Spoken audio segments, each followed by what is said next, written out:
I don't know that there was a particular one pivotal point in my nursing career that I decided I wanted to do something as bold as start Trusted Medical. I think that it came down to several years, many patients that I have encountered that I wanted more for.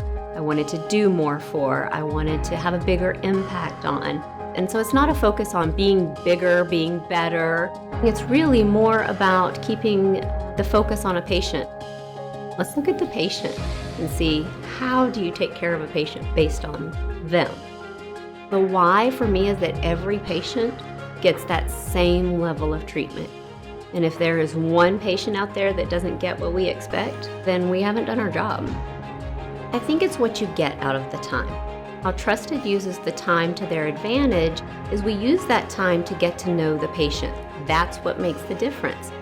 Reality is, if you just talk to them 2 to 3 minutes and listen to what they have to say, you'll actually be building a relationship that you can build your care around that is individual for that patient, and it actually builds a lifelong relationship with them.